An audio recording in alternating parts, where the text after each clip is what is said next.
मैं आज आपके लिए इन्फॉर्मेशन लेके आया हूँ ऑफ ग्रिड सोलर सिस्टम के बारे में। जैसे कि हमने अर्लियर लेक्चर में देखा था कि on grid rooftop solar system जो होता है वो ग्रिड के साथ कनेक्टेड होता है। इस लेक्चर में हम देखने वाले हैं कि जो of grid rooftop solar system होता है वो एक्चुअली कैसे होता है और वो कैसे काम करता है। बेसिकली जो of grid rooftop solar system होता है वो बिजली से, दैट इज़ जो बिजली का जो ग्रिड होता है उससे वो जुड़ा नहीं होता है। इसका मतलब ओनली बैटरी का यूज़ करके हम लोग सोलर पैनल से पावर जनरेट कर सकते हैं और वो पावर हम हमारे घर के लिए या फिर रेजिडेंशियल यूज़ के लिए हम यूटिलाइज़ कर सकते हैं। इसमें एक याद रखने वाली बात यह है कि of grid rooftop solar system में ग्रिड से कनेक्टेड सोलर सिस्टम नहीं होता है। सेपरेट बैटरी बैंक हमें ज्वाइन करना पड़ता है। With the help of battery bank हम पावर स्टोर भी कर सकते हैं और जब हम रात में जब सोलर पावर काम नहीं करता है तब हम बैटरी बैंक से पावर लेके हमारी जो बिजली की रिक्वायरमेंट है वो उसको पूरा कर सकते हैं। ऑफ ग्रिड सौर प्रणालियों को उचित रूप से डिज़ाइन किया जाना चाहिए ताकि वे पूरे वर्ष में पर्याप्त बिजली उत्पन्न कर सकें या फिर घर की जो आवश्यकता हमारी होती है वो उसको पूरा करने में पर्याप्त हो सके। तो फिर इसीलिए off grid rooftop solar system में हम जब डिज़ाइन करते हैं तो उसमें बैटरी डिज़ाइनिंग एक इम्पॉर्टेंट पैरामीटर होता है, क्योंकि दिन में जब हमारा सोलर पैनल जब काम करता है तब हम सोलर पैनल से जो इलेक्ट्रिसिटी जनरेट होता है वो हम बैटरी में स्टोर करते हैं और कुछ ऑफ इलेक्ट्रिसिटी जो होता है वो हम घर के लिए हमारा यूज़ कर सकते हैं। तो बैटरी और ऑफ ग्रिड इन्वर्टर की उच्च लागत का मतलब of grid system on grid system की तुलना में बहुत अधिक महंगा होता है और इसलिए आमतौर पर केवल अधिकतर जो क्षेत्रों में इसकी आवश्यकता होती है और बिजली ग्रिड से बहुत दूर होती है तभी उस टाइम पे हम off grid rooftop solar system use करने जाना चाहिए। Because of grid rooftop solar system में ग्रिड से वो कनेक्टेड नहीं होता है, तो इसीलिए जो बैटरी का जो रिक्वायरमेंट होता है हमारा जो पावर मीट करने के लिए वो ज़्यादा होता है। एज गुड एज जो बैटरी का जो कॉस्ट होता है, पर बैटरी का कॉस्ट होता है 14,000 या फिर 15,000 के टर्म्स में। दैट इज़ 150 एम्पियर आवर का जो हमारा बैटरी होता है 12 वोल्ट का, उसकी कीमत। तो अगर हम कीमत की बात करें ऑन ग्रिड सिस्टम में जो ग्रिड से कनेक्टेड होता है और ऑफ ग्रिड सिस्टम जो ग्रिड से कनेक्टेड नहीं होता है और जिसमें बैटरी हम यूज़ करते हैं, तो जो कॉस्ट ऑफ द इंस्टॉलेशन होता है ऑफ ग्रिड सोलर सिस्टम में वो ज़्यादा होता है comparing to the on grid type of solar system. So फिर इसीलिए off grid type of solar system recommended होता है कि जहाँ पे जो विलेज लेवल में होता है तो वहाँ पे जब ग्रिड पहुँच नहीं पाता है तो उस टाइम पे हम ऑफ ग्रिड सोलर सिस्टम हमारा एक ऑप्शन उसमें होता है। हालांकि बैटरी की लागत तेज़ी से कम हो रही है, इसीलिए अब शहरों और कस्बों में भी of grid solar battery system के लिए एक बढ़ता हुआ बाजार है। जैसे कि हम देख रहे हैं कि डे टू डे जो बैटरी का जो कॉस्ट होता है वो कॉस्ट कम होते जा रहा है अभी के लिए। तो फिर इसीलिए क्या होता है, अगर बैटरी का कॉस्ट कम हुआ तो फिर ओवरऑल ऑफ ग्रिड सिस्टम का जो कॉस्ट होता है इंस्टॉलेशन का वो कम होता जाएगा। आज के मार्केट के टर्म्स में अगर हम देखें तो on grid rooftop solar system लगाने का कॉस्ट होता है 55,000 रुपीज़ पर किलोवाट और जो of grid rooftop solar system होता है पर किलोवाट उसके लिए लगते हैं हमको 80,000 रुपये। तो अगर हम कॉस्ट देखें तो ऑलमोस्ट डबल कॉस्ट हो जाता है इसका। ऑन ग्रिड का 1 किलोवाट का कॉस्ट होता है 55,000 रुपीज़ और ऑफ ग्रिड का चेंज होता है 80,000 से 90,000 के बीच में। ये डिपेंड करता है कि हम कितने बैटरी ऑफ ग्रिड सिस्टम में यूज़ करने वाले हैं। यहाँ पे एक डायग्राम दिया है आपको of grid rooftop solar system. यहाँ पे जैसे कि हमें पता है कि सोलर पैनल पे जो सूर्य किरण जब पड़ते हैं उसको हम सोलर रेडिएशन बोलते हैं। तो वहाँ से जो फोटोन सोलर पैनल के अंदर जाता है वो एक्साइट करता है सोलर सेल के पीएन जंक्शन डायोड को। बिकॉज ऑफ दैट वहाँ पे जो इलेक्ट्रिसिटी क्रिएट हो जाता है वो डीसी पावर में आ जाता है। तो फिर वो डीसी जो पावर होता है इलेक्ट्रिसिटी हमें इन्वर्टर को देना पड़ता है। और एक बात हमेशा याद रखना है, इसमें इन्वर्टर हम यूज़ करने वाले हैं वो ऑफ ग्रिड इन्वर्टर होता है। ये grid connected that is on grid inverter नहीं होता है।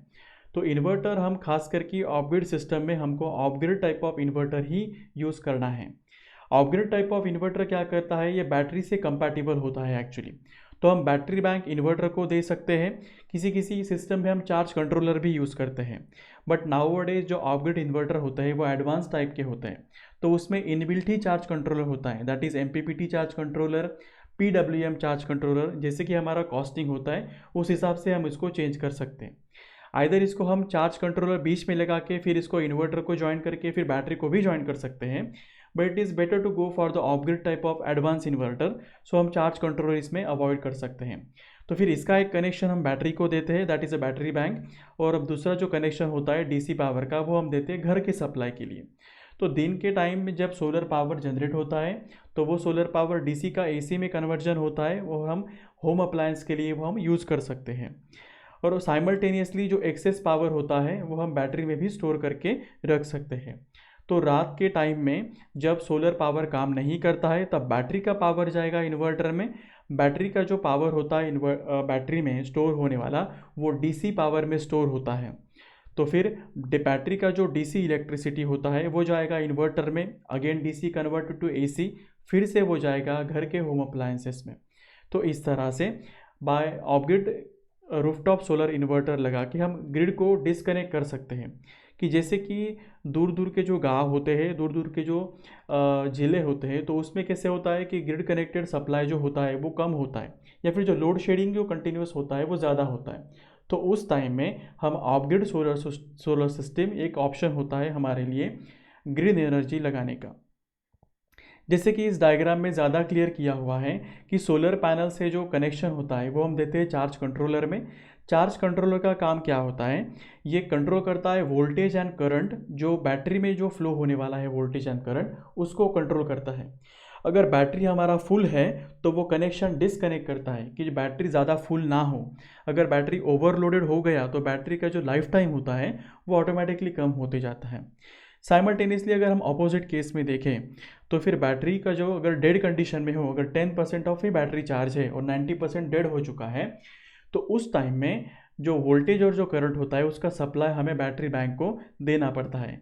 तो वोल्टेज और करंट और दैट इज सप्लाई जो है इलेक्ट्रिसिटी का, वो बैटरी बैंक को कब देना है और बैटरी बैंक को कब बचाना है ओवरलोडेड से और डेड लोड से, वो डिसाइड करता है चार्ज कंट्रोलर। चार्ज कंट्रोलर के दो टाइप होते हैं probably. First is the PWM charge controller, another is NPPT type of charge controller. Charge controller का जो प्राइस होता है PWM का, वो कम होता है MPPT चार्ज कंट्रोलर के टाइप से। लेकिन MPPT चार्ज कंट्रोलर से हम ज़्यादा से ज़्यादा पावर सोलर पैनल से खींच सकते हैं, because it is having the maximum power point tracker.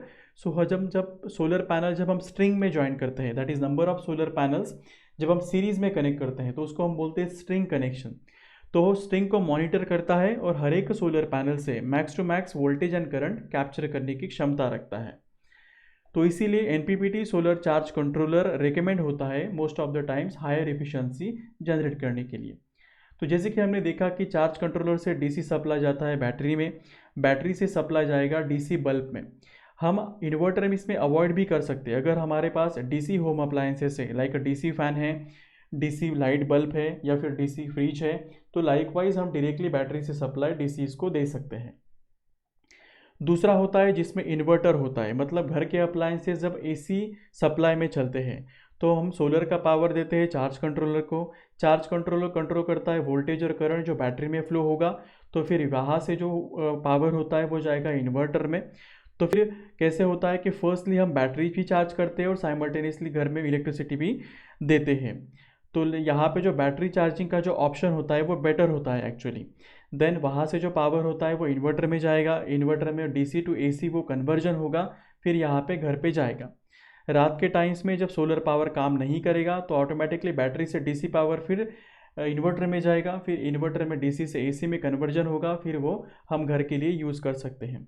तो यहाँ पे एक नोट करने वाला पॉइंट ऐसा है कि हमें पता है कि of grid rooftop solar system grid से कनेक्टेड नहीं होता है, तो हमें ज़्यादा प्रिकॉशन लेना पड़ता है कि बैटरी बैंक जो हम डिज़ाइन करने वाले हैं तो वो घर की जो रिक्वायरमेंट होता है वो पूरी तरीके से मीट करे, यह कि नहीं कि रात के टाइम्स में वो पावर सप्लाई नहीं करेगा। तो इसीलिए हमें नंबर ऑफ़ बैटरी बैंक्स भी बढ़ाना पड़ेगा, नंबर ऑफ़ सोलर पैनल्स भी बढ़ाने पड़ेंगे।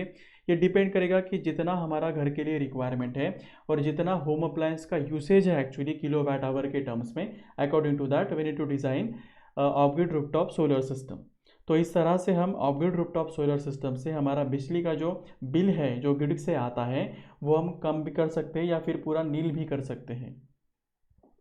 Of grid rooftop solar system के घटक क्या क्या है? फर्स्ट तो होता है PV module, that is solar PV module. Solar PV module का काम होता है कि डीसी इलेक्ट्रिसिटी तैयार करना।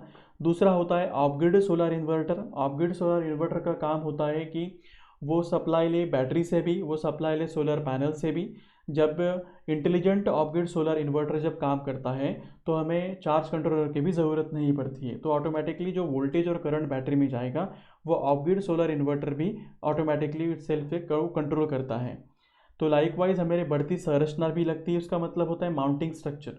मतलब माउंटिंग स्ट्रक्चर का मतलब होता है जहाँ पे हम सोलर पैनल को बिठाते हैं एक्चुअली एलिवेटेड स्ट्रक्चर में, वो एल्यूमिनियम से बना हुआ होता है या फिर जीआई से बना हुआ होता है, तो उसको हम बोलते हैं बढ़ती संरचना।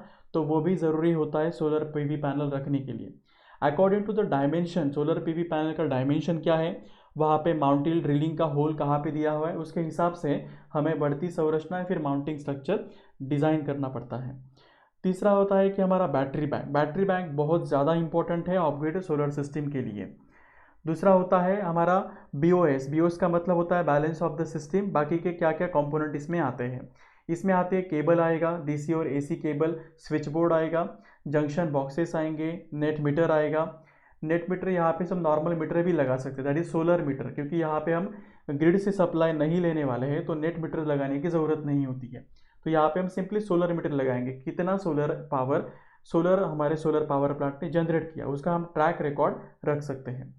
दूसरा लगेगा हमारा ट्रैकिंग सिस्टम। अगर नहीं है तो हम डायरेक्टली माउंटिंग स्ट्रक्चर या फिक्स एक्सिस माउंटिंग स्ट्रक्चर लगा सकते हैं। हमें आर्थिंग सिस्टम लगेगा, सर्किट ब्रेकर लगेगा, फ्यूज़ लगेगा और हमें लाइटनिंग प्रोटेक्शन सिस्टम भी यहाँ पे लगने वाला है।